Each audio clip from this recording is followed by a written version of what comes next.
YouTuber ও অভিনেতা আশরাফুল আলম ওরফে hero আলমের ওপর সন্ত্রাসী হামলার ঘটনা দেশজুড়ে চাঞ্চল্য সৃষ্টি করেছে। সোমবার রাতে রাজধানীর আফতাবনগরে হাঁটতে বের হলে একদল দুর্বৃত্ত তার উপর পরিকল্পিতভাবে হামলা চালায়। এতে তিনি মারাত্মকভাবে আহত হন। বর্তমানে হিরো আলম রাজধানীর একটি বেসরকারি হাসপাতালে চিকিৎসাধীন আছেন। পরিবারের ভাষ্য, ঘটনার প্রেক্ষাপট জানব প্রতিবেদনে। সোমবার রাতে হাঁটতে বের হলে একদল দুর্বৃত্ত হিরো আলমকে ঘিরে ধরে পরিকল্পিতভাবে আক্রমণ চালায়। তারা নির্মমভাবে তাকে পেটাতে থাকে, ফলে তার মাথা ফেটে যায়, বুকে প্রচণ্ড আঘাত লাগে, এমনকি 2 হাতে ধারালো অস্ত্রের কোপ পড়ে। ঘটনাস্থলে হিরো আলম অজ্ঞান হয়ে পড়েন। উপস্থিত কয়েকজন ব্যক্তি তাকে উদ্ধার করে হাসপাতালে পাঠান।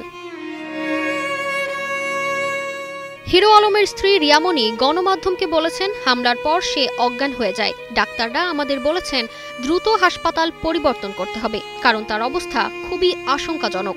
আমরা তাকে একটি ভালো হাসপাতালে নিয়েছি, দয়া করে সবাই তার জন্য দোয়া করবেন। বসুন্ধরা টিস্যু, অশুদ্ধতার বিরুদ্ধে এক বিন্দুও ছাড় নয়। এদিকে হামলার পেছনে রাজনৈতিক মোটিভ থাকতে পারে বলে ইঙ্গিত দিয়েছেন রিয়ামণি। ফেসবুক লাইভে তিনি বলেন, সে তো রাজনীতি ছেড়ে দিয়েছে, আমিও রাজনীতি পছন্দ করি না, তাহলে তার উপর হামলার কারণটা কি? বিষয়টি নিয়ে বাড্ডা থানার আফতাবনগর পুলিশ ফাঁড়ির ইনচার্জ উপপরিদর্শক সোহেল রানা বলেন, আমরা গণমাধ্যমের মাধ্যমে বিষয়টি জেনেছি। ঘটনাস্থল নিশ্চিত হওয়ার চেষ্টা চলছে, এখনও সঠিক স্পট সম্পর্কে তথ্য পাইনি।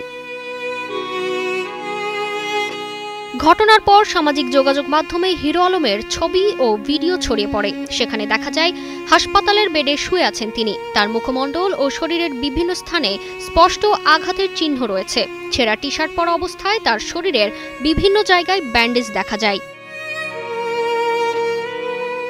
তারতিবা ফারুহি, কালের কণ্ঠ।